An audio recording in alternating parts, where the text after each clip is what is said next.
welcome to episode 14 of Kath and Mikey Make a Podcast. I am Mikey, and this is my co-host, Kath. Hey, guys. And today we are talking about the Justice for Snyder Cut. Zack Snyder's Justice League. Zack Snyder, a Justice League. A Justice League. The land before Justice League. 11. There's so many. There's only 2. Jenny Nicholson has a video on that too. On what? Land Before Time. Oh, yeah, I watched all of it. Yeah, she got sick and watched all of them. It's great. It's great. Yeah. But this movie, I wish, was the only Justice League movie that came out. Oh, yeah. 4 hours long? A surprisingly pleasant viewing experience. If you had told me a couple years ago that Zack Snyder did a successful movie about Justice League, I would be like, what? Zack Snyder? The guy from Sucker Punch? And Batman v Superman? Get the fuck out of here. Get the fuck out of my face. It is so mean and unfair that the movies you bring up are Sucker Punch and Batman v Superman.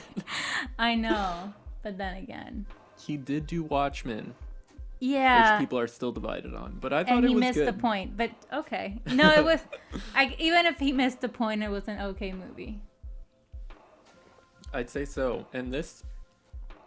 It's one of the most solid DC movies, too. Yeah. And surprise, surprise, it's because they give the heroes a background story. Yeah. I know, shocking. That, earth-shattering. That's the reason why you care about these characters in the end. It's amazing how a little short story, a little bit of backstory can do a long way. A lot of backstory. Yeah, and everyone. The thing is that had this been done any other way, I would have been like, okay, this is boring. Yes. But it wasn't. It got me through 4 hours of content, which not in a series, in a movie. Like a movie you're supposed to sit through and watch in its entirety. And I don't know, I got proven wrong for once. For once. Yeah, I told you it felt more like a mini series. I feel like the act breaks helped. Like, I thought it was cool how it would go to black every once in a while and we'd start a new part. Like chapters, yeah. Yeah, it really felt like... It felt like watching one of the better Justice League cartoons. You know? Yeah. Yeah. Like, that... It has a completely different vibe than the 2-hour hacked up theatrical cut. And it's so baffling that they spent... I think $100 million in reshoots for those reshoots to make it ultimately worse. But then again, this version couldn't have happened any other way. Probably not. There would never be a 4-hour version of something released in theaters, and if they cut it down to 3, I'm not sure if it would have been as effective. I don't think so. I think the longer movies like that are... I haven't sat for a longer movie than that. And it might have been like a Martin Scorsese movie. Yeah. Which are very long, but usually they're like 3 hours. Irishman was like 3 hours or over 3 hours? Yeah, a little bit over 3 hours. Yeah. And I watched it. But then again, it's a Martin Scorsese movie. Yeah, people show up. Yeah. So, not for Zack Snyder. No, not Snack for... Snyder. Cider, apple cider. Hot cider. Hot Zack Snyder. No, but I also mentioned this to you, but I'm so happy for him that at 4 years later he got to do his version and people are responding to it better than they responded to pretty much any other DC project he did. Yeah, I've even seen headlines of saying, is this the new era of DC movies? Honestly, it would be cool. It makes me sad how far they've course corrected already. Mm-hmm. Because I want a sequel to this movie.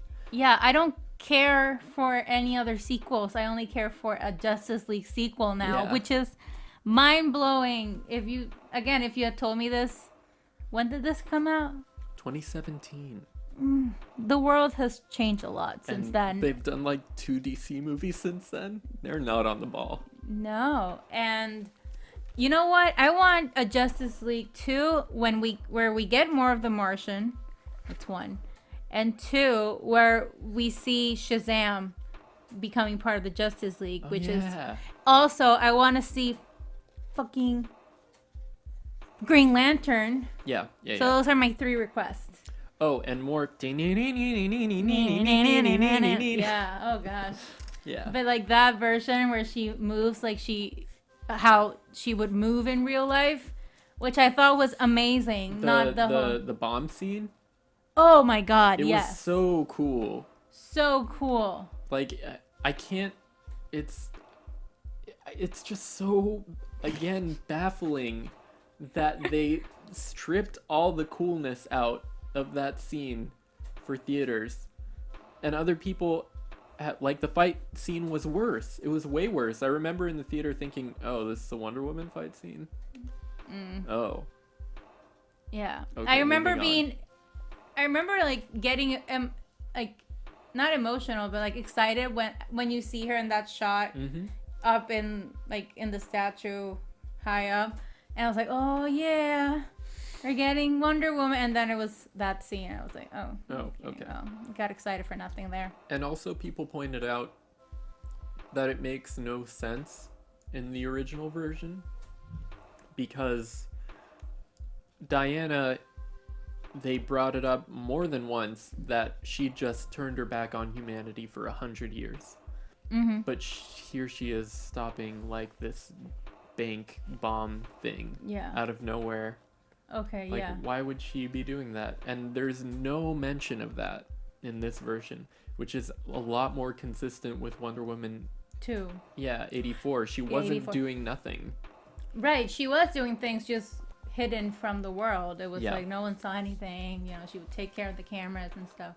And but also they do bring it up. They do bring that up when she talks with Cyborg, which I think it's a longer conversation. Am I wrong? When she talks with Cyborg, what scene? When she's trying to convince him to join them. When he says, that scene is fuck the world. Fuck the world. Fuck yeah. Batman. I think it's a little different. Everything is a little different, but particularly the characters. They're so much better in this. Like, Batman was even kind of a dick in the 2-hour version. Where he was like, oh yeah, where have you been, Diana? Mr. Dead Boyfriend? It's like, who are you? Fuck you. Fuck you, yeah. Yeah. And in this version, everybody's like nice to each other. And they work as a team. Aquaman was like up in Cyborg's face for no reason in the other version. And in this one, like, there's that scene where he's like, he just lost his father and we're asking him to take on like... Yeah. And Flash goes, I thought you didn't care. And he goes, I never said that. Yeah. Everybody's just so much better. And better people. They're endearing and fun to watch. Yeah, and I feel that they cut all those... Are there tender moments? Let's call them that. Sure.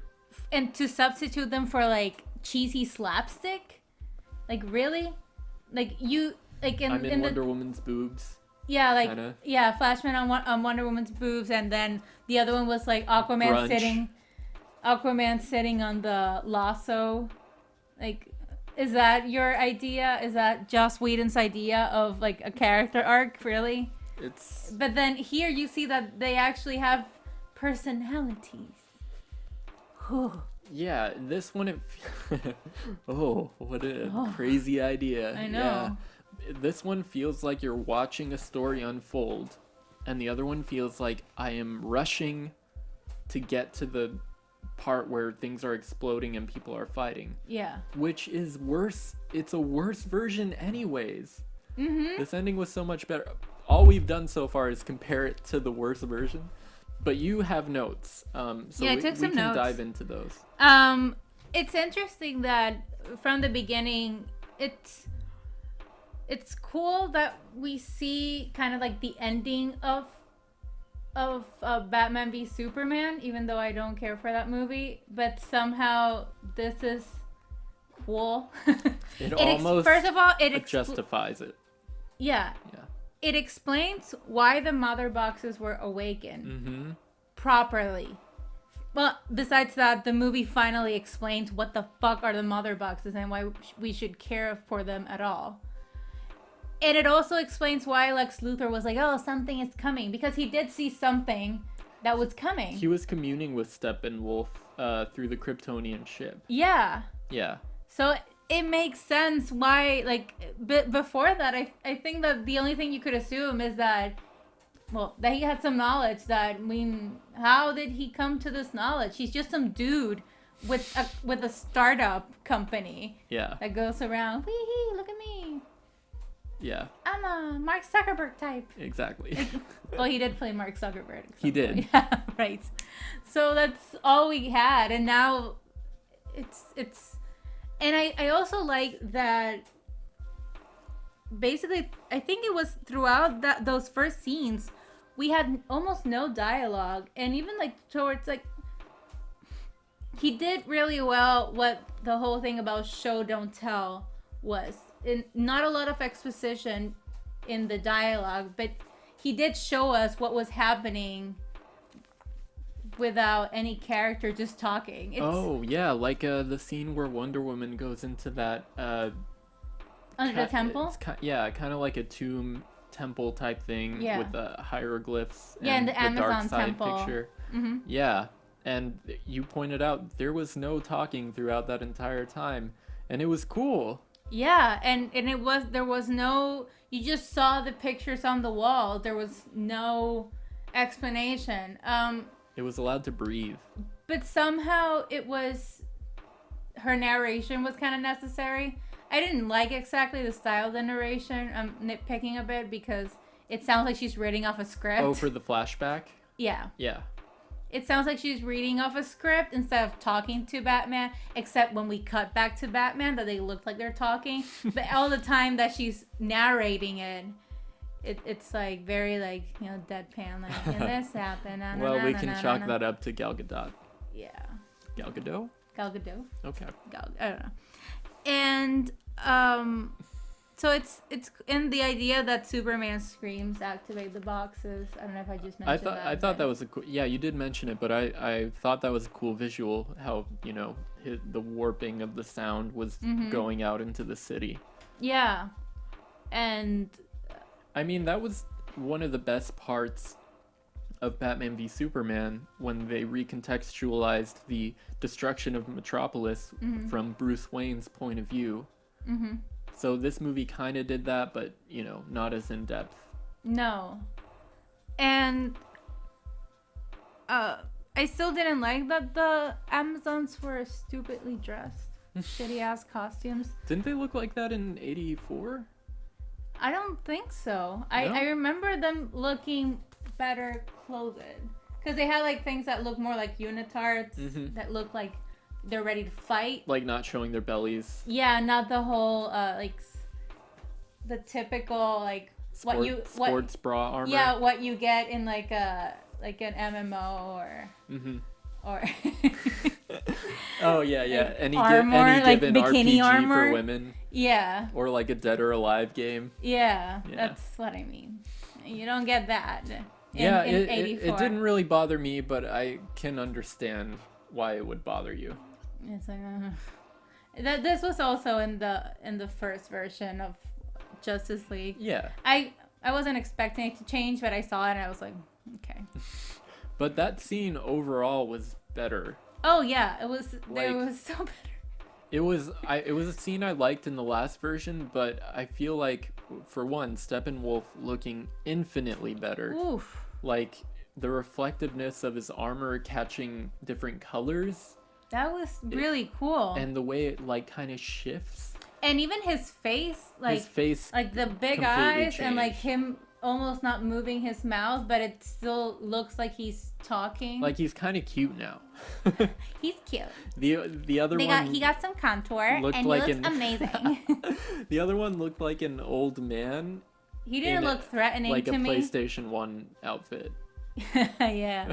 But here he looks like, oh gosh, like if I got punched by that guy, I would be pulverized. I'm afraid he's of this visually guy. striking. And the fight scenes are better when he's fighting with the Amazons. Obviously, there's more blood to it. Yeah, like he slices one of their throats, and that every time blood comes up, I forget that it's rated R, and it's just shocking. Whoa. Yeah, but really cool. It made him seem really threatening. Yeah, and even though, okay, two things.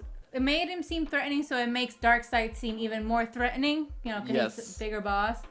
And two, it's even though it's more gory, it's still way better.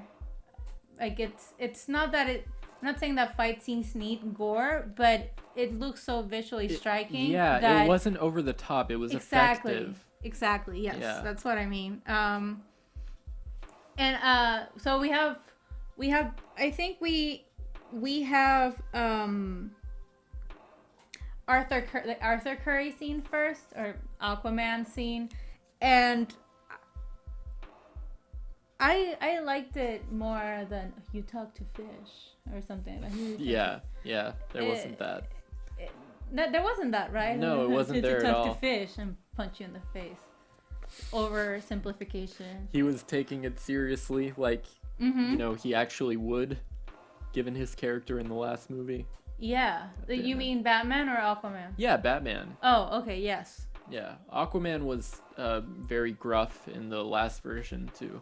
Yeah, it doesn't change a lot, but I don't know. There was something different, like how he related to the people. It wasn't just like a dude that brings fish to the town. It seemed like they had a certain respect for him. Yeah. And like he didn't look like a big deal, but he is kind of a big deal.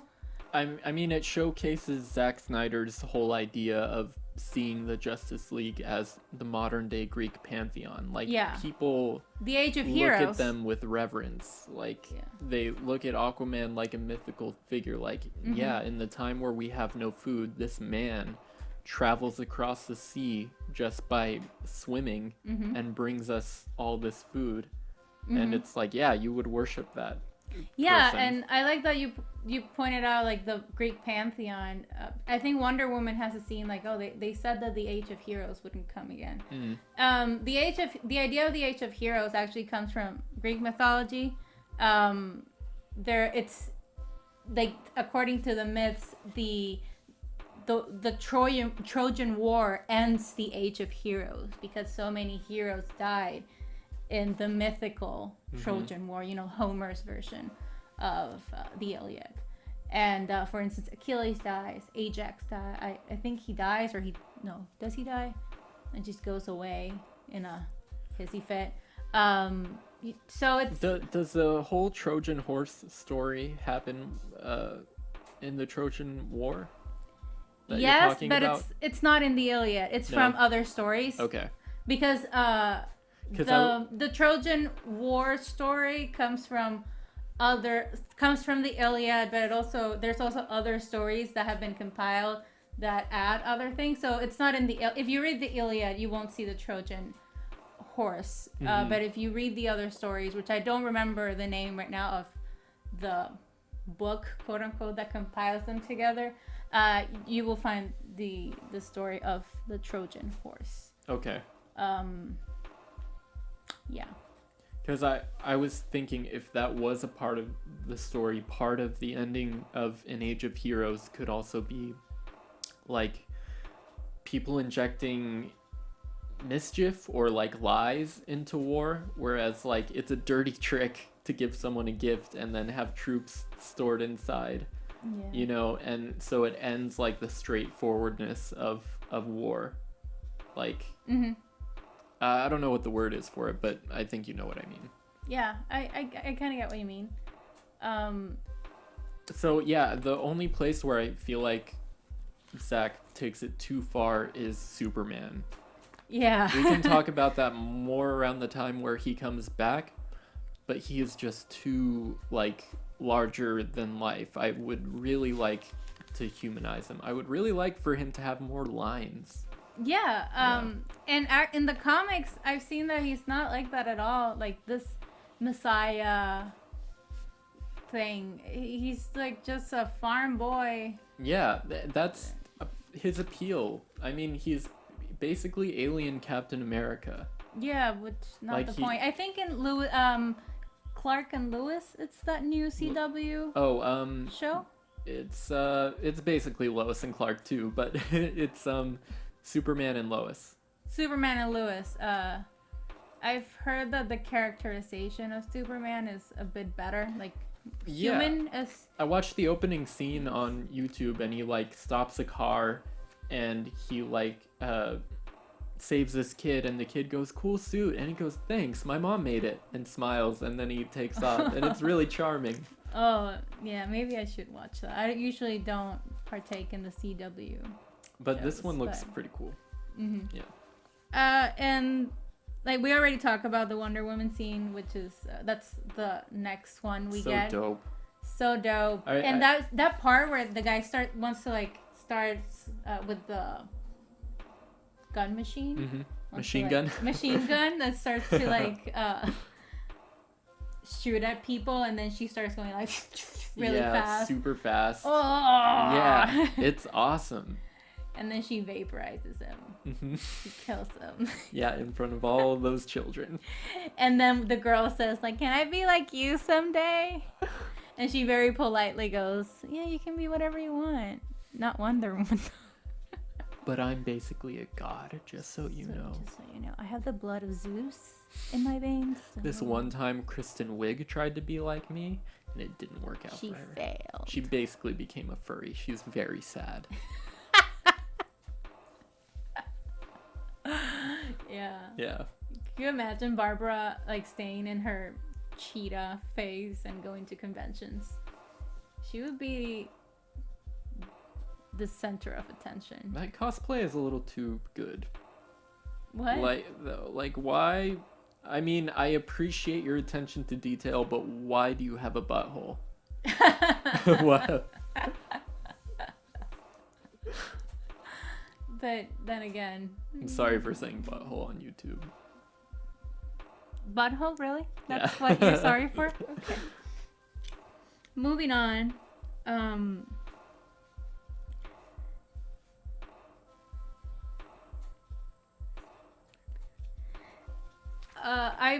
It's just that, sorry, I'm looking at my notes and we've said a lot of these things. I thought that the Flash scene was very cool. Which one? When we first meet the Flash, he's applying to a job and he saves what I assume is Iris. Yeah, they show him actually saving someone before, Bruce Wayne tries to recruit him. Yeah, he's, that he has the potential to be a hero. He's not just some loner. Yeah. The loner dude. He is a loner still, but, he has some motive. Mm-hmm. Because I think in the original we see the scene of him talking to his dad or something. Yeah. But, more than just that. That's the only context we get for his character. Exactly. Yeah. And I could have done without the song. In a couple of points, I think one's with Lois, and then there's one with Aquaman, and they're all so desperately on the nose. Oh, you mean that part where he's walking into the ocean, he's like, the king. The king. Yeah, and the part where Lois is looking at Superman's statue, and it's like, gods are dead. What was the song for the Flash? For the Flash, I don't remember. It's probably it was kind of like a love song. I'm in love with a woman who's in a car accident, but I'm slowing time, and I'm grabbing a hot dog out of the air. It's a crazy song. But I did like some of the details. For instance, the fact that when he's running, his shoes break off. That was cool. So cool. I don't know how he's getting home after that. I bet running. Or how he explains it to the lady. She didn't hire him. Doesn't matter. Doesn't matter. I wrote the song. Meh. It was beautifully shot though. Oh yeah. Multiple points in this movie, I thought he really doesn't slack on his shots. He tries to be creative. Mm-hmm. No, I think except Batman v Superman, I think it was too dark. like I couldn't see the details. There were definitely shots in there that looked But like it comic panels. It still had good shots, and like no one takes away from Snyder that a lot of his movies look really cool. Yeah, they look do. cool. The issue, it's more with the story and the writing. Yeah. But they look cool. I think he started an advertisement before he did Dawn of the Dead. Yeah. That's where he cut his teeth. I see.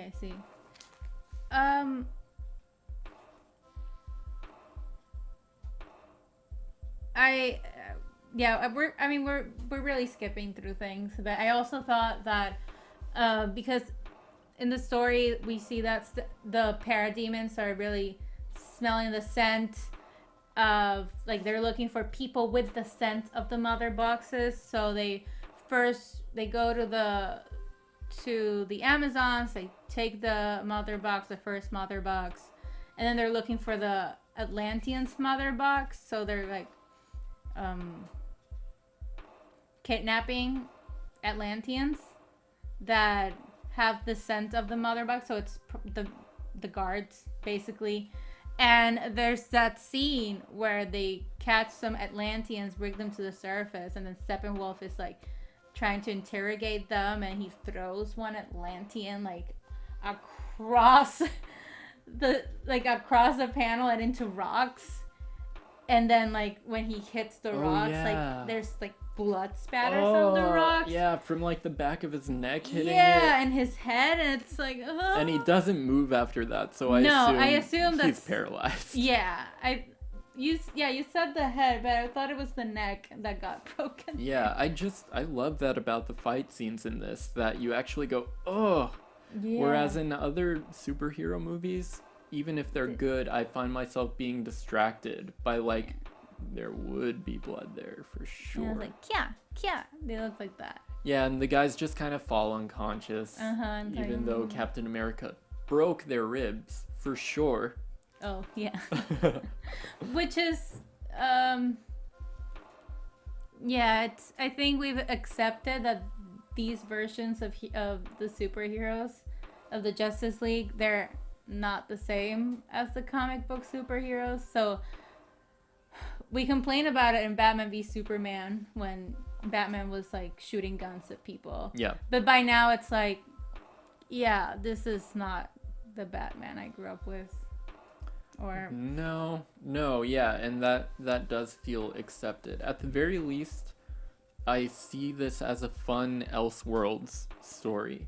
What if? Yeah, like, I like this version of the Justice League. For the most part, they feel pretty good, or what I would expect of these characters. Well, it feels like, you know how sometimes DC will release like graphic novels on superheroes. Usually they do it with Batman. I don't remember the names right now. Is it The Dark Knight Returns? Yeah, The Dark Knight Returns. Yeah, that's the one I'm thinking about. That they're like gritty stories and or like The Killing Joke. Yeah, Marvel does it too. Old Man Logan. Yeah, exactly. Where it's just like a contained story, and it's like batshit crazy. Batshit. But The Killing Joke is another one where in the end, I don't know if I can spoil, but like actual violence takes place. Yes. Unlike the let's say the canon version of the heroes who don't kill. Although they canonized that, which, because the reception was so good, but I feel like it doesn't belong in canon. You mean A Killing Joke? Yeah. And my dad says this, I totally agree with him about The Killing Joke. Like, Batman would not let him live after that. He would not allow him to live after what he did. Particularly because he laughs with Joker at the end of the story. Like, there's no way he would stand there and laugh with Joker after what he did and not kill him like the end of the story implies. Yeah. It's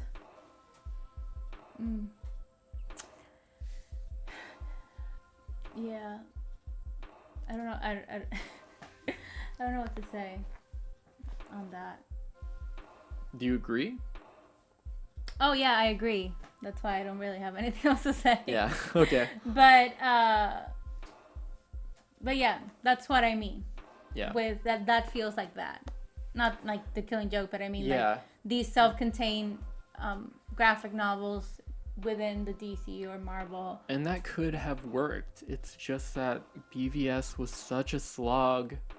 It was so joyless. Yeah. And it's like you went to a party expecting to see your old friends, and they are completely different and also ignoring you. Yeah. That's a good... Yeah, it's a good analogy to draw, because especially Superman, it's like, oh, hey, buddy, what's up? It's like, oh, sorry, I'm busy not talking. Not talking at the moment. Let me leave you to it. Oh, he's dead. It's it's like when they ghost you in real life. They just stand in the corner. Yeah, I don't like that movie. You.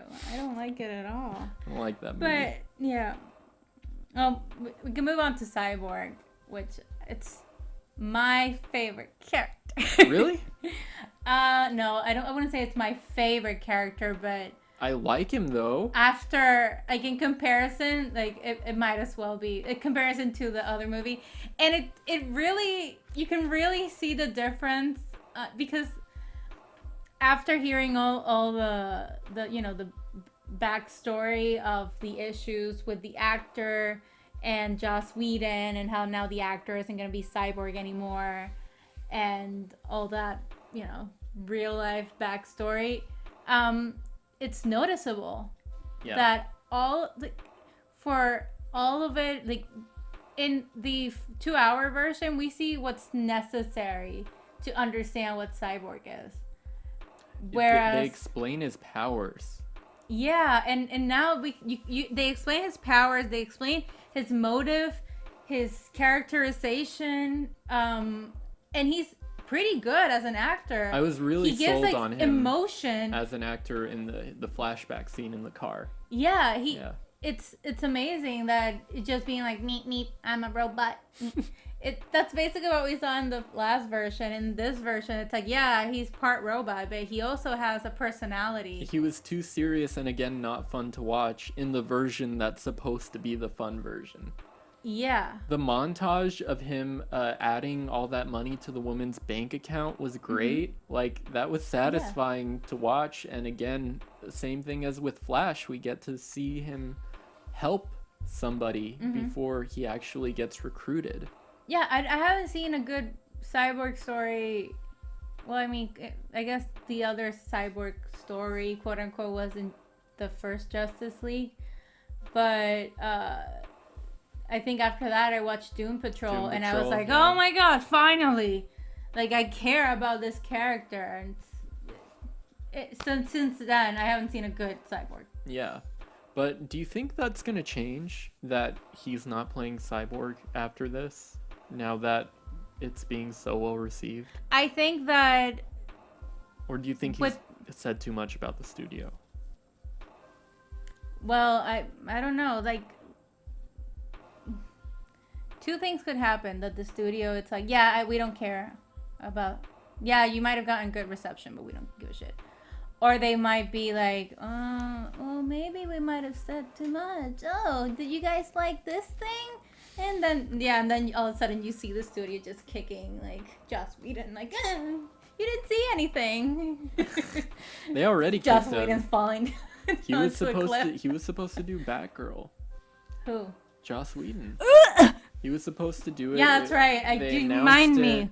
Ooh. And then his wife came out and talked about his infidelity. Oh, was that then? That's why the reason he... yes. And they were just like... I'm sorry. They probably cited creative differences, Yeah. Which it's never creative differences. It's never creative differences. Yeah, sorry. I sound so excited about Joss Whedon's downfall. No, I get it. It's not really a downfall. It's like a mini downfall. If you go back in our previous episodes, it totally makes sense. He's a white man in Hollywood. He's fine. This isn't a downfall, really. Jesus Christ. This is basically a. Moving on. This is a burp in his career. Okay. But yeah, moving on. And I wanted to point out that the cyborg suit looks amazing. It looks much better. Yeah. Because I think partially because they worked on the CGI, but it's also lit better. Yes. Like even it's though suited for darkness. Yeah, exactly. And it looks like it comes from alien technology. Mm-hmm. The other one looked cheap, from what I recall. It did. Yeah, it was like everything in the last version, it was overexposed. Mm-hmm. Everything was too brightly lit, and the costumes they had and CGI they made was not meant for that lighting, so everything just looked off. Yeah. Yeah. And I also like that they show him, like you mentioned that they showcase his powers, but they show him learning those powers. Yeah. And learning to handle the suit and understanding who he is now. Mm-hmm.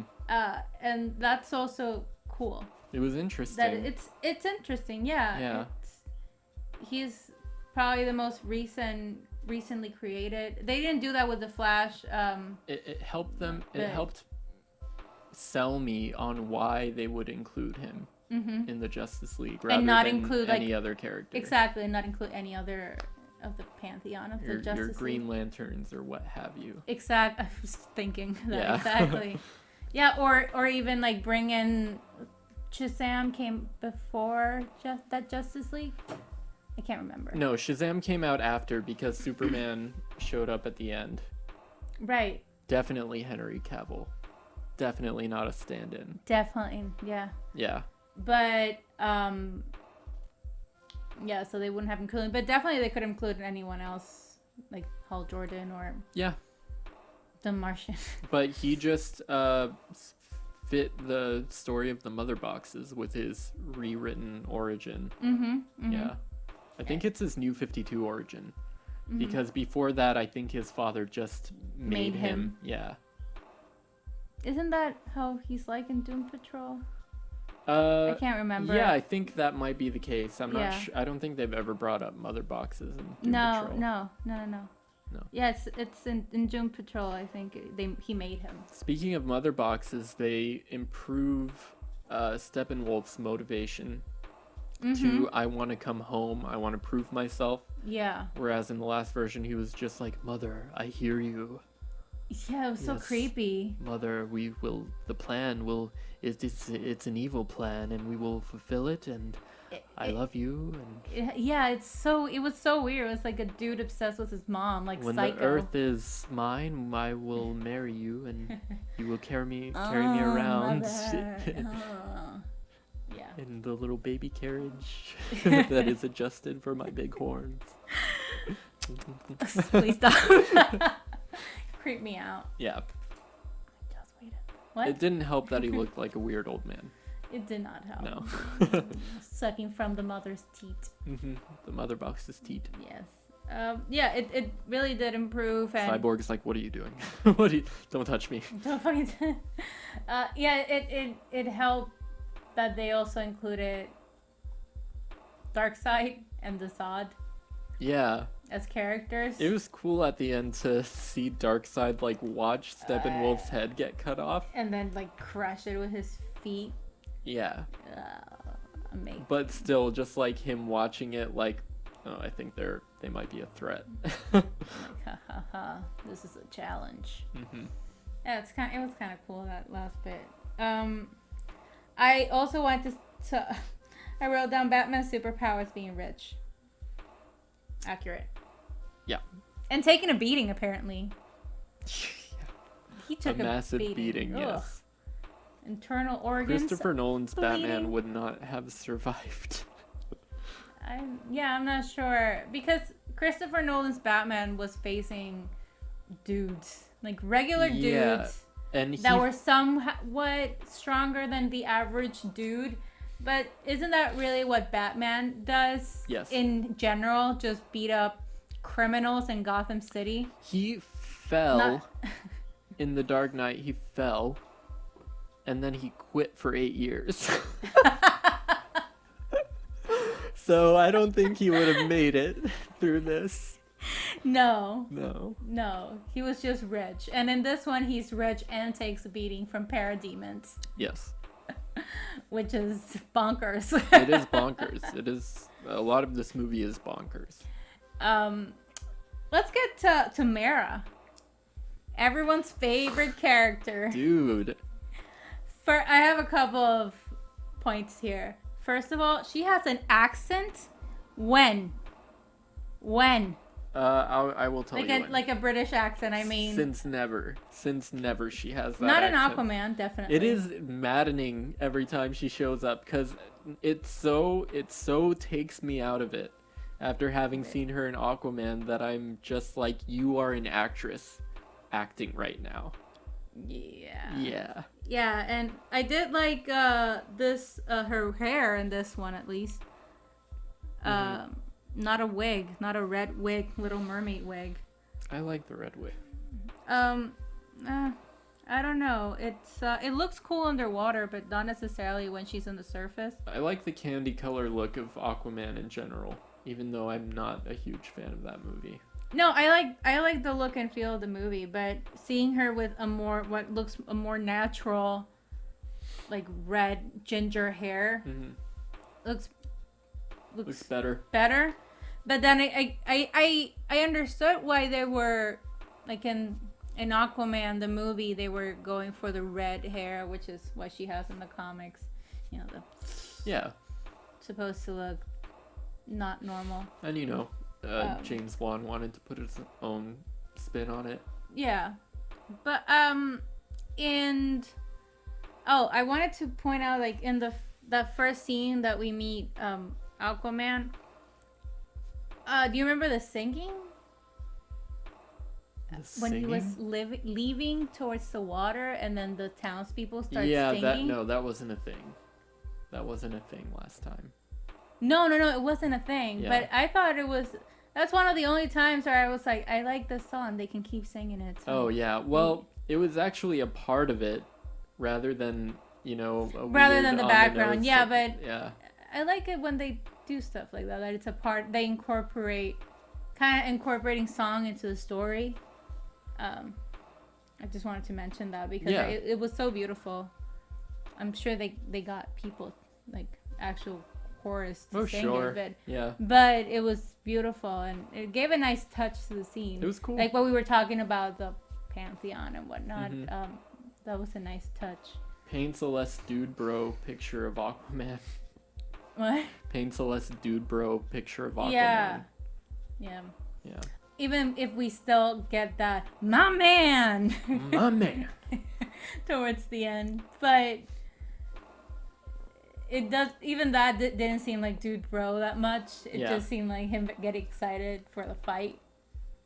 Yeah, no, I was fine with it at that point because there was so much build up. Yeah, exactly. You're like, ha ha ha, funny. Yeah, like the whole final battle feels so much more earned. Even though there was a part where Batman was using his machine guns on the Batmobile where my eyes kind of glazed over. But then Wonder Woman re-enters the fight and you see all of the Justice League like doing their thing and it got way better. Yeah, definitely. The bat suit still looks stiff. It looks garbage. And I think I told you that it looks like he looks like the Owlman. I hate this bat suit. I hate that we took a step back after The Dark Knight solved the problem of being able to turn your head by making it like a collar and a helmet. Yeah. Like, it's brilliant. Yeah, do that. I'm pretty sure Robert Pattinson's version has that. I hope so. Why would you go back and make it... He looks stiff as hell. He has to turn his whole body to look at things. He looks like a skit of like making fun of Batman rather than... I can't take him seriously in the bat suit. He's also just too buff. I don't like Batman like that. I don't like that the suit incorporates like abs. The abs. Yeah. It looks so weird. But like the Robert Pattinson suit looks so much better. Yeah. It's one of my favorite versions, probably. And the movie hasn't even come out, but I wish he had something closer to that. Yeah, no, but yeah, he looks more like the Owlman Because it doesn't feel like... than a Batman. I didn't dislike his acting or even his lines. No, I like him better in this one, even... It's just everybody suit, else though. looks so much more visually striking than he does. Yeah. Yeah. Anyways. And I already said that one. I'm gonna say it again. Wonder Woman looks so good fighting. Like we already talked about that first scene, but then when they're rescuing rescuing the scientists that also got kidnapped because they had the scent of the third mother box. She looks so good fighting. Like every and time. like fighting off Steppenwolf. Amazing. And she has like a personal stake in it because he keeps bringing up you weren't there to protect your sisters. Yeah, that's psychological warfare. She's like, oh, okay, I guess you die today. Yeah. I guess this is how you die. I was doing a little dance. Yeah. Yeah. Got my sword, gonna stab you. That's basically how it went. Stab, stab. Yeah. Xena was on the other day at work, and everybody was just in a trance, just looking at the TV. Yeah. Even I was like, damn, this is kind of cool. Yeah. I used to watch that show as a kid. Me too. I don't know why my mom would let me, but she was watching it, so I was watching it. I even had an action figure. I don't know if I told you this. I would take it. It was an action figure that had like you could take off her weapons. So I would take the sword weapon and just stab my dad with it repeatedly for some reason. Unacceptable. I thought it was hilarious, but for him it was like a little kid stabbing him with a toothpick. I would usually do it when he was sleeping. Wow, how annoying. Yeah, I was an annoying kid. Precious. Yeah, hyperactive, annoying little kid. I was wondering what's the budget for this thing, because it looks pretty good. The budget for the Snyder Cut? No, for Xena. Oh! Yeah, Warrior Princess. Xena. I have no... Snyder Cut. Oh, let's see. He got an additional 80 million, I think. For this last version? Yeah. Beautiful. He deserves it. Yeah. It's what he deserves. Justice for Snyder Cut. Yeah. So good. I think Xena...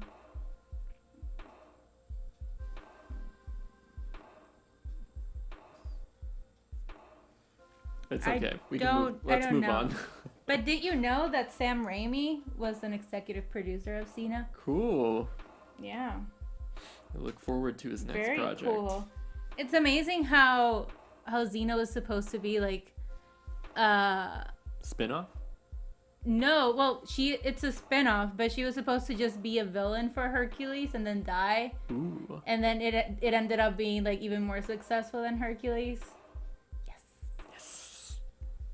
You watched the animated?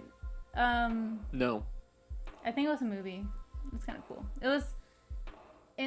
I remember being very coolly animated, and it might have been the same animator as Samurai Jack. That might be wrong, but it had the same style. Cool. So cool. I thought it was cool that the mother box showed Steppenwolf to... You know, in the flashback, it shows that Darkseid finds like, the anti-life, which is what he's been searching for. And like the mother box kind of transports him into this place where the equation for anti-life is, right? Mm-hmm. Was it transporting him or just showing him in his mind? I don't know. I don't remember. But, well, yeah, that's the reason why Darkseid gets interested in Steppenwolf's mission in the first place. And Earth and all. Earth in general, because it's the lost world. We come to find that Earth is that lost world. Well, we knew it, but we didn't know how much it meant to Darkseid back then. Mm-hmm. Not really. Or how important it was. So, apparently, Earth has the equation to the anti-life, whatever that is. We really didn't... It's just something that will help him conquer the universe or whatever. He needs a thing. Yeah, it's a thing. It's a MacGuffin. Yeah. That was cool. I wasn't expecting to see the Martian, because I actually like that scene. It's sad that It wasn't Martha. It wasn't really Martha, but it was cool to see, especially for Lewis, to see her, like, someone tell her, like, you should get out of the house. Also, we seeing her actually depressed, not just like, I'm sad Superman's gone. More like, I feel like she almost gets less character work than Superman, though. Yeah, every time we see her, it's I just would have like liked more of that. But that scene, it's not enough, but it's what I would have liked to see more of Lewis. She had, like... Not just someone saying, oh, she hasn't been back for months. It's just such a waste of Amy Adams. Exactly. Like, all these movies have been. Yeah. And she's not returning, I'm pretty sure, to be Lois. And, yeah, no, you shouldn't. They never give you anything to do. No. And the last Superman movie was in 2013. Oof. Yeah. Yeah, in Batman v Superman, she was just girl running around. Yeah, she was... Did you see the extended cut? No. It's better in a way that things make sense that didn't make sense before. Okay, like this one? Yeah, but I still don't recommend it. But the whole movie, she's investigating, like, a bullet, basically, that traces back to LexCorp. Because now that I think about it, maybe I have seen it. Superman is because I remember framed. this. Yeah, I know that. Yeah. Was that not in the original? It's in the original, but there's like this woman giving a testimony that doesn't make any sense, like in the theatrical version. But like it's shown that she's being forced to give that, and that like they end up killing her because she like changes her mind. It just adds more context to everything. Okay. And now I don't know if I've seen it or not, but who cares? Anyway, she does investigative reporting and whatever. Yeah. It doesn't feel like Lois Lane. It's almost what could have happened to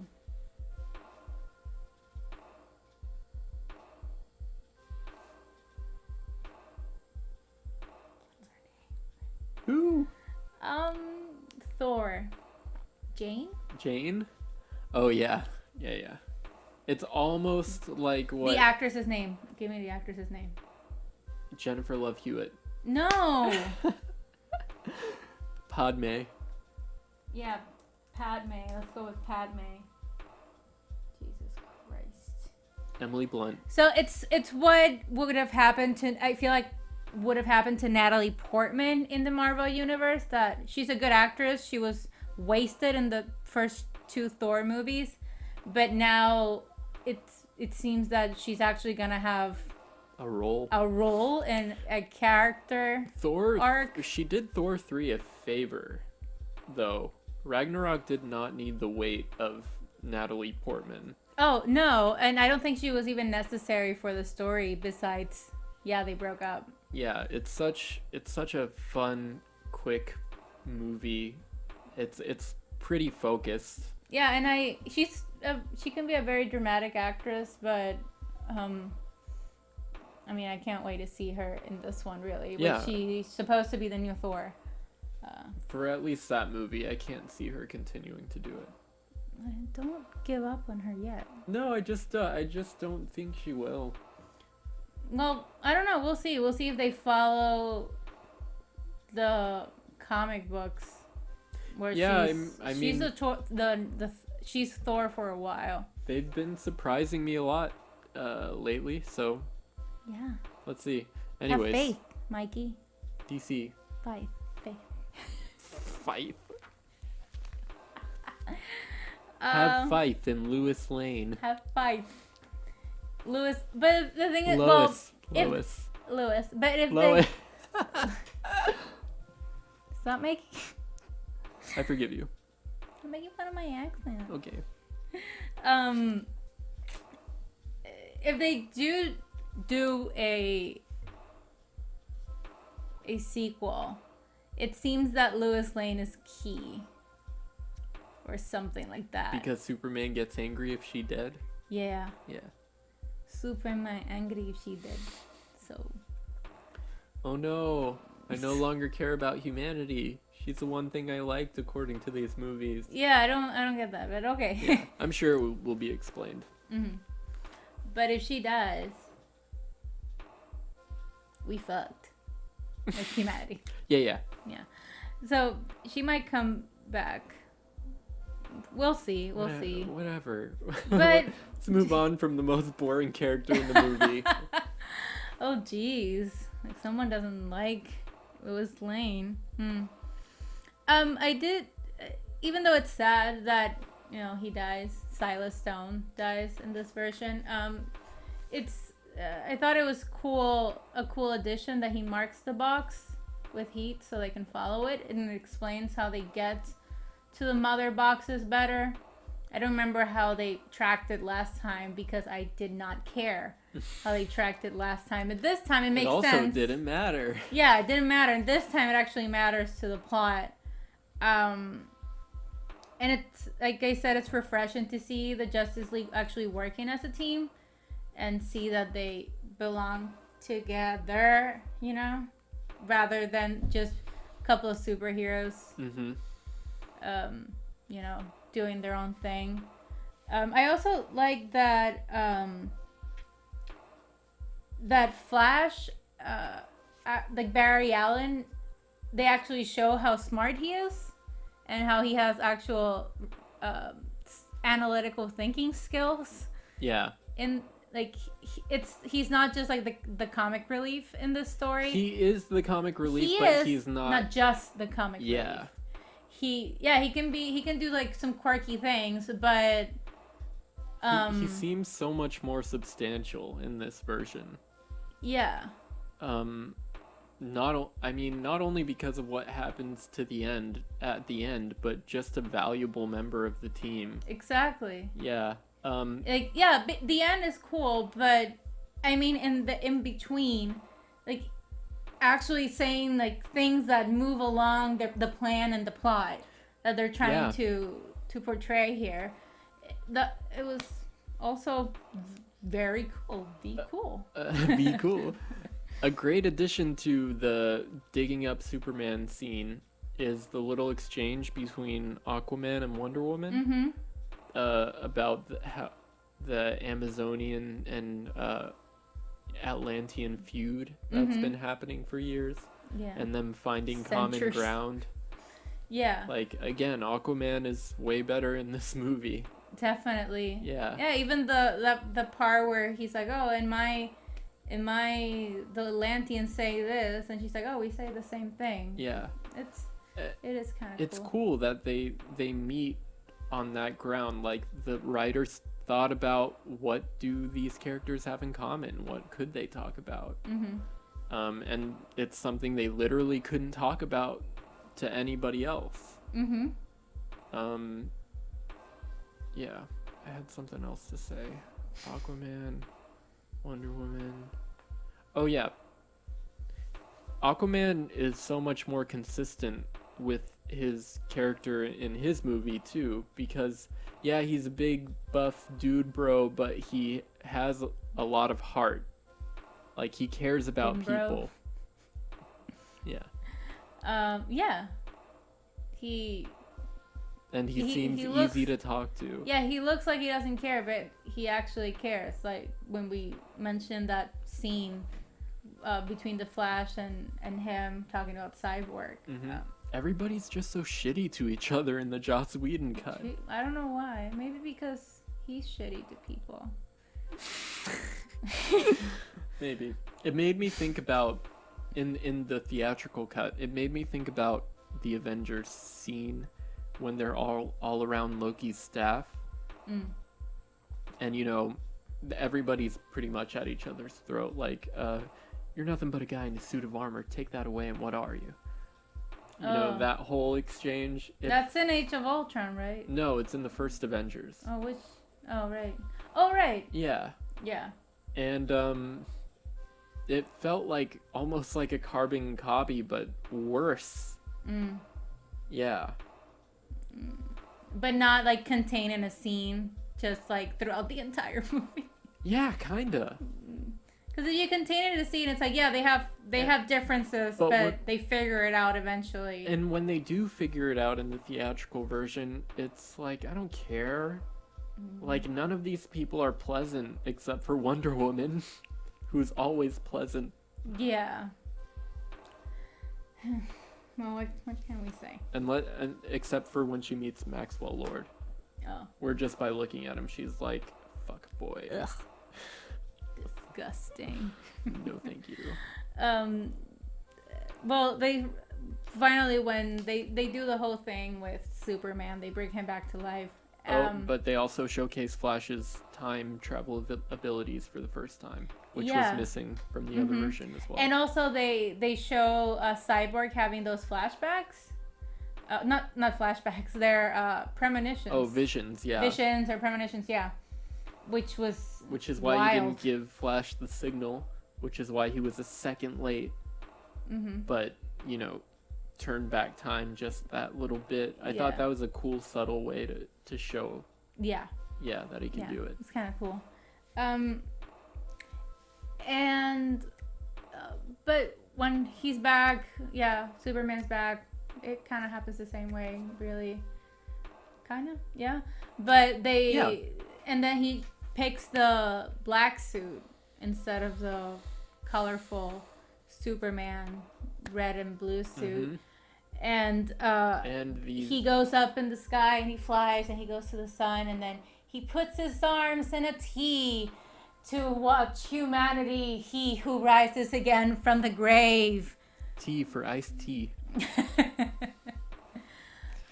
Yeah. No, but instead of water tea.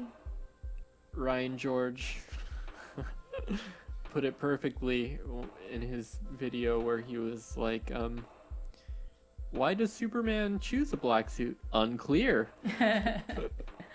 It's why? I don't know. He just black is cool today. Yeah, it's moving up. Yeah. So that was a little like, but black is always the new black. It looked cool. Yeah, but I mean the whole iconography of like him, like oh no, I am the savior. It's like that's one of the things that Zack Snyder is.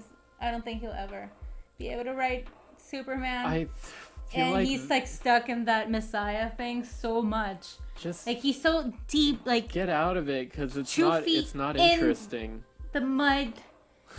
In the dirt, yeah, like he keeps can't digging his heels deeper. Yeah, it's like, yo, no, he's Jesus. Don't you guys get it? He's Jesus. He's basically Jesus.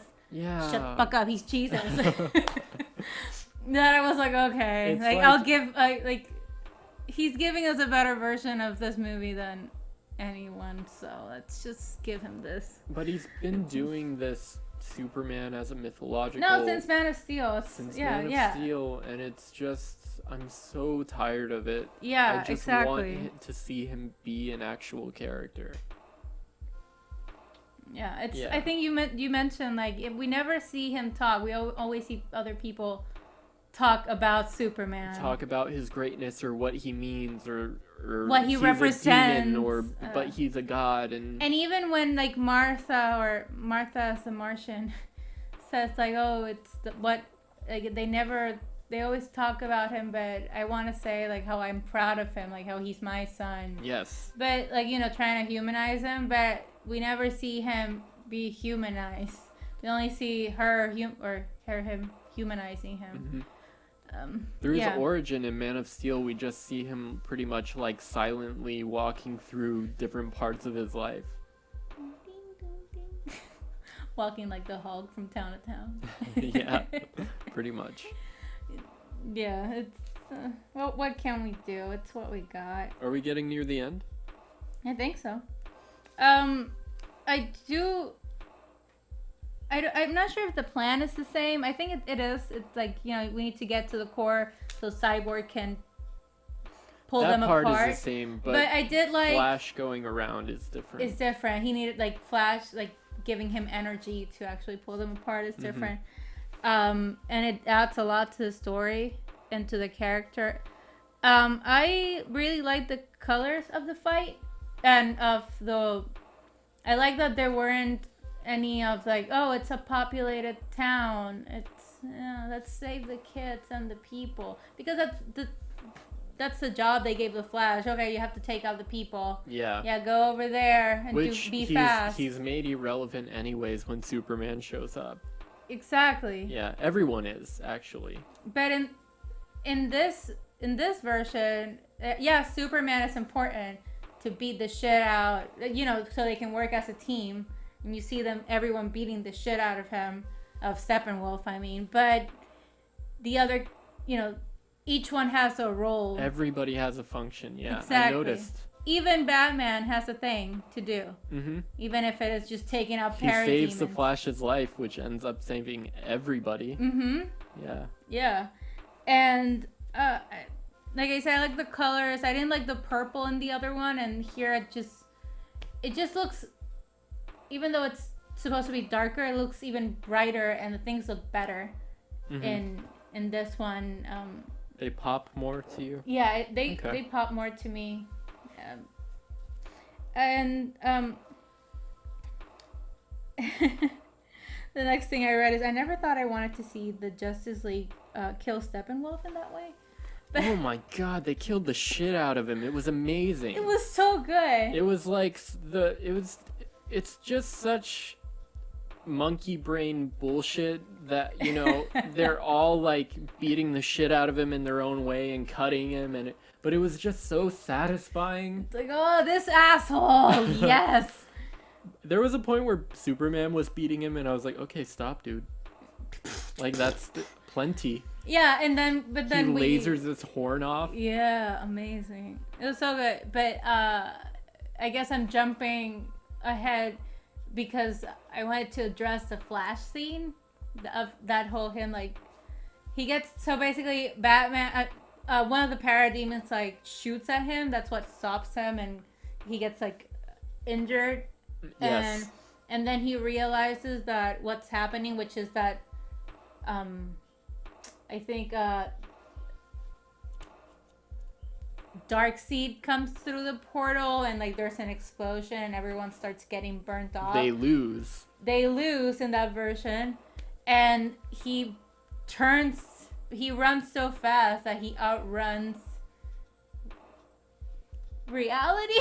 He's like he's stepping on the ground that is reforming itself backwards in time. Yeah, he turns back time. It's really cool. And that gives him like running, I'm guessing the Speed Force gives him the energy that Cyborg needs to finally pull them apart. But it looks so good. Like, yeah. Like running through time and space. Like, he says, I guess I just need to run faster than the speed of light.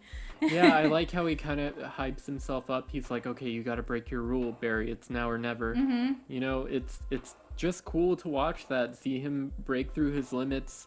And I like when he sees the explosion, the way like the camera is moving past him as he's looking over at like the lightning and everything. Yeah, and like it looked like one of those scenes where, I don't know, you astral project, like the character astral projects and it's like in the astral plane. Yeah. And it's like seeing time and space. Very and ethereal. Everything. Yeah, it looked so good. An infinitely better conclusion to the fight. Mm-hmm. It's cool that the unexpected character is the one that saves the day. It's not Superman in this version. It's the Flash. Yeah, because Superman is the obvious choice Yes. to save the day. But he doesn't make everybody else useless. He shows up and he helps a ton. I did like that there's a reason why he shows in the nick of time, that it's because he actually goes and asks Alfred, like, where are they? Yeah. And Alfred's like, yeah, let me put you up to speed here. But Clark. again, going back to like the brutality of some of these fights, I really like how when Flash gets wounded by a parademon, it seems fatal. Like I like his acting there a lot because he's like trying to be okay for the team, but he's like, Yeah. like he's very hurt. And so it makes sense that he would not be able to continue until it was too late. Yeah, and I don't know. It makes sense. It reminded me of the Flash that I watched as a kid, and the Flash that you see in like the DC animated movies. Whoever's not watching them, they're missing out clearly. But Mikey, but you know, it's he's kind of goofy, but he's heroic. He's an actual hero, and he saves people. Yeah. And he has so much power, and that it's in a way selfless. Incomprehensible. Yeah, and selfless. And I think that he did, like, Snyder did good by that character. In my opinion. I agree. And he looks great in the suit too. I always thought that. Yeah, this was a pretty good. At first, it didn't grow on me, but in this version, it actually looks good. Maybe it's what you mentioned about the lighting. Yeah, particularly like the shadows that it would cast on their face. In certain scenes, like especially when they're going down the elevator into the Batcave and they're all standing there, it looks a lot like the poster they released before the theatrical version, which looked a lot like an Alex Ross painting. Have you seen those covers? I think so, yeah. Look up Spider-Man Alex Ross. Like that? Yeah, it's maybe Spider-Man isn't the best example, but it's like he goes for realism and shadow. Yeah, I see. And like a lot of it struck me like that. Yeah, it's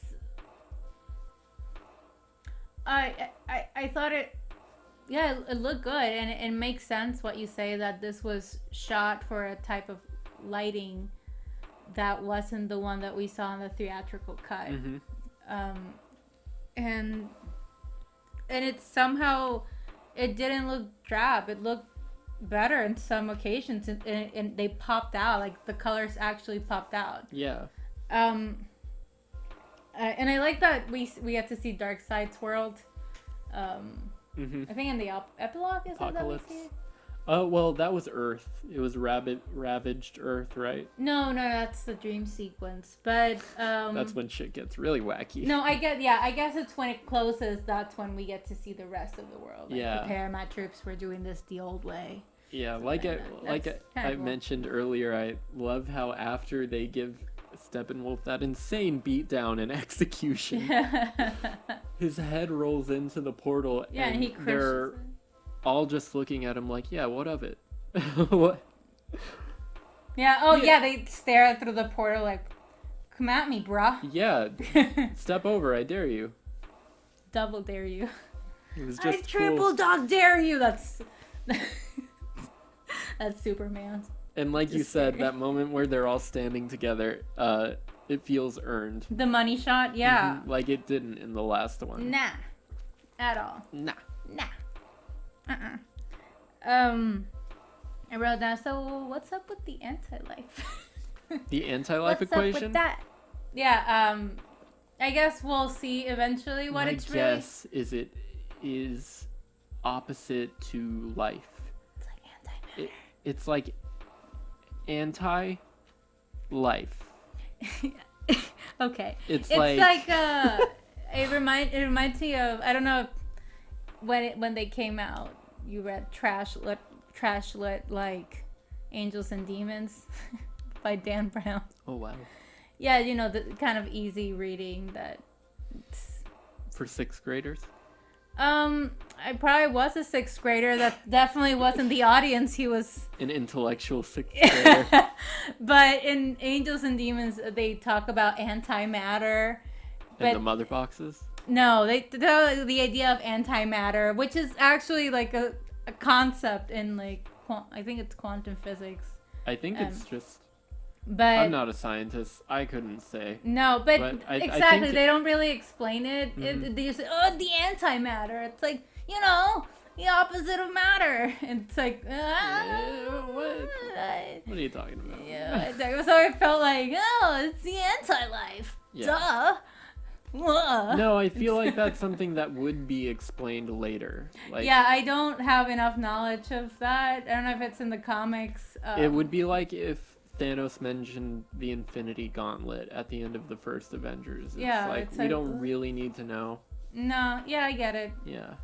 Yeah, Darkseid is Thanos, but much more. I always feel like Darkseid would beat the shit out of Thanos. I think Darkseid came first. Probably. And Thanos was like a blatant copy. But, yeah, I don't know if the comic version of Thanos could take that beating, but I feel like the movie version of the MCU could not take a Darkseid beating. Willis. Yeah. He'll beat your ass. Darkseid would beat his ass. Yeah, and then complain about having to do interviews and promotion for his movie. I like Thanos, but Darkseid is always one of those comic book characters that I'm just like, huh. Oh, really? Scared. Oh, maybe because, yeah, like I've seen what he can do and the way they show him in like other content, other media, it's actually threatening. I love when they showed his Omega beam, the zigzag laser. It's cool looking. That was cool. Yeah. And deadly. So, do you want to get to that dream sequence now? Oh yeah. Oh, do you know who Ryan Choi is? I have no idea. Do you want to look that up? Look up Ryan Choi. So, Ryan Choi is, we come to learn that the assistant of Silas Stone, his name is actually Ryan Choi, and he is supposed to be a member of the Justice League as Atom. So that's something else that we might get.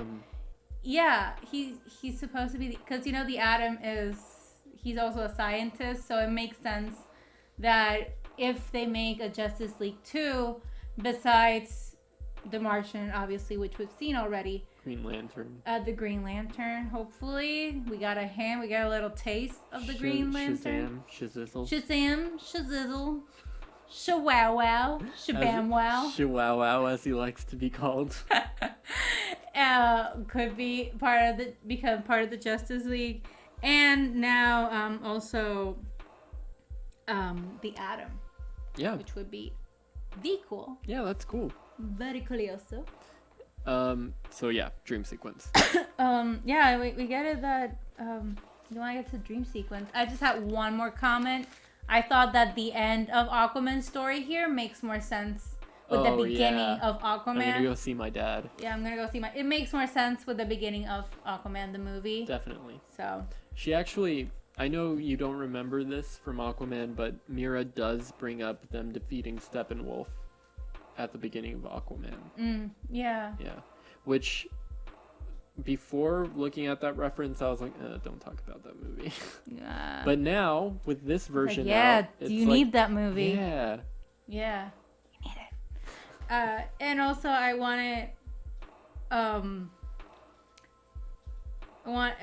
before we get to the dream sequence, I guess the League of Doom scene still takes place, which when it started, when I saw the boat, I was like, oh my god. But it's not a Legion of Doom scene anymore. No, it's not exactly. I wrote it down as a Legion of Doom scene, but then it wasn't really a Legion of Doom scene. It was something else, and it was very different. Batman is Bruce Wayne. Kill him. He's a dick. Yeah. Yeah. Basically. I don't disagree. No, I don't. But I like it better. It wasn't as annoying as the last one, and that's all I have to say about that. Okay, the dream sequence. I also like how Luthor's kind of like, yeah, Arkham set me straight. Yeah, definitely. Please go kill him. Yeah. It was somewhat better Didn't really matter, but it's obviously setting up stuff for later. And it's the Deathstroke shows up in the dream sequence. Yeah, so I guess let's talk about the dream sequence now. He's with Mira, Deathstroke, and Flash. With that cool and Cyborg. And Cyborg. And the Joker. He's part of the and the Joker. Fucking weird, but I like the Flash suit has now like a mask that he takes on and off, kind of like an Iron Man mask. I thought it was cool, and he has like stubble, stubble that he can't grow. Adorable. And Joker talked about giving Batman a reach around. The only thing I wrote down about that was like, I hate the Joker's laugh. I do like that he called Batman on his shit though. Yeah. He's like, and believe me, I will fucking kill you. Joker is like, you almost had me. Like that does seem that's a good Joker interaction. Yeah. I did like that part in particular. Yeah, referencing Harley Quinn. Did they? Yeah, that's why he said like, "Oh, believe me, I will fucking kill you." He's saying like when I held Harley Quinn like in my arms in her dying breath, she asked me to kill you, like, and I will keep that promise. Oh. That's why he's like, "I will fucking kill you." Yeah. Because Harley Quinn, I guess, made Batman promise that she would kill the Joker. She's highly profitable for this franchise. I have to listen to her. Yeah. You have to listen to her. Oh, she was before Birds of Prey. Let's see how Suicide Squad goes. But yeah, Birds of Prey isn't that bad. It was fine. It was okay. Fine. It was just fine. Yeah, it's just like it went straight through me. Yeah, it was. You know, it was like fast food. Mhm. It's like, oh, let's sit here for an hour and a half. Yeah. And watch something. It wasn't particularly offensive. It wasn't egregiously bad. But it was just okay. It was fine, and then maybe I'm saying this because I already got, my good, that itch scratch by the DC Harley Quinn animated show. Yeah. So I've come to terms with the movie. I just went and watched the show and was like, oh, this is the Harley Quinn adventures I wanted. Which I got you into, just by the way. Yeah, and you haven't finished it. Yeah, I haven't, but can you respect me for having presented this to you? For having made and written this show? I'll give you a tap in the back. That's all you get. Later, though, because you're far away. Yeah. Yeah. Give you a tap in the back and commend you on your efforts for getting me into the show. And a reach around for Batman. No? I'm glad they didn't include that. We live in a society thing. He looks better, though. Oh, yeah, without all the shit on his face. Without the tattoos. The smeared makeup is, it came out better than I expected it to. Yeah. It's fine. Yeah. Yeah. Oh, well. And my last thing was Martian Manhunter. Oh, yeah. I think that's the last thing we see. Martian Manhunter. I think you just commented, a bunch of setup for something that may never come. Yeah, I think you mentioned that is the interaction was so uncharacteristic for Batman. For Batman, yeah. I think you said that he would have said, "Yeah, fuck you. I don't know who you are." I think it would have been, "Yeah, I know who you are. I have a file on you, so no need for the introduction." Yeah, like he would have been like, "I know who you are," but no. What I said he would have done is when Martian Manhunter arrived, he would say something along the lines of, "Never come here again. I'll contact you for like a rendezvous point or something like that." You know? And it's like, don't call me. I'll call you. Yeah, because he still does have a secret identity. Don't fly out in front of my lake house, dummy. Yeah, you fucking idiot. I've been watching Earth for a long time. Oh, so you know how things work.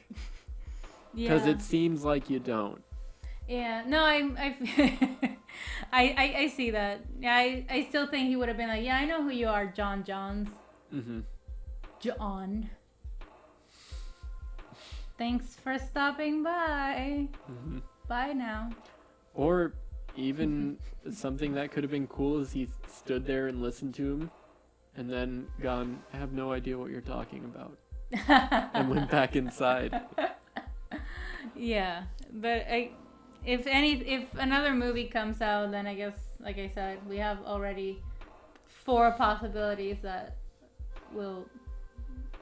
4 possible superheroes that will join the league. We are seeing Batfleck return for at least Flashpoint, which is being directed by I think it's Andy Muschietti, I think is his name, who directed It Chapter 1 and 2. Oh. And Chapter 1 was really good, I thought. Chapter 2 was still good, but not as much as the first one, which, you know, is partially on the movie and partially on Stephen King. But I think he's a pretty solid choice, but that movie has lost so many directors. Yeah. Yeah. I'm just glad that finally I'll get to see Wonder Woman chopping Mara's head off. It's gonna be cool. And I'm sure a lot of people will be into that. Yeah, that Amazonian Atlantean feud is not over. No. And we gotta get rid of this character somehow. So I guess, haha. All of Atlantis is like, run! Yeah.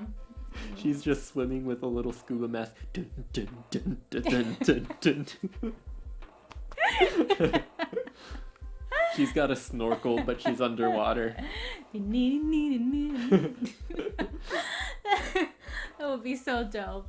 Also, like filling out everyone's bisexual dreams of seeing Wonder Woman and Aquaman get together, which I think they do. Bisexual dreams? Yeah, the 2 of them, beautiful people, getting together. Wait, but how's that Smashing. bisexual? Man and woman, like seeing them. I don't think that's how you use the term bisexual. No, never mind. You won't get it. Never mind. Everyone's sexual fantasies of Aquaman and Wonder Woman. Honestly, the moment where Bruce and Diana touch hands, What? I could see it, like her with Batman at least. Oh. Not, I mean, not necessarily with this version of Batman, but with Batman, because the last man she fell in love with was an exceptional man. Like, that's the first person she was ever with, first guy she was ever with, and he was like one of the best guys. Yeah, he was just the best. Yeah, he was just charming, funny, heroic. He was, you know. And Batman. Chris Pine. He was Chris Pine. And Batman's a person of sheer will and is all about protecting others. It makes sense that she would. And it's even in the Justice League cartoons where they flirt. Yeah. And he's like, I can't do that. And she's like, yeah, but maybe later. But she's also been put together with Superman, but not this version of Superman, obviously. Yeah, U-52. Yeah, where she's with Superman because Superman is such a falls in love with Lois. Great guy. I'm also seen the version where he breaks off or breaks up with Lois, or Lois breaks up with him and they get together. Yeah. So there's that other version. Okay, but that was the Snyder cut, right? Yeah. Snackery. No. We're done. We're done. It was really solid though. Yeah. I had a fun time watching it. I'll probably watch it again at some point. Well, I mean, you do watch on a regular basis Lord of the Rings, the extended editions, so. Not on a regular basis, but I do come back to Frequent it every 5 years or so. Yeah. Yeah. So Yeah. I believe it. I believe you can watch it again. But yeah, I'm really glad we watched it. Yeah, I'm so glad. I've faith restored Mm-hmm. in that the DC universe has a future. So. We don't know what we're reviewing next or Yeah, talking about next. Do you know? I said we don't know.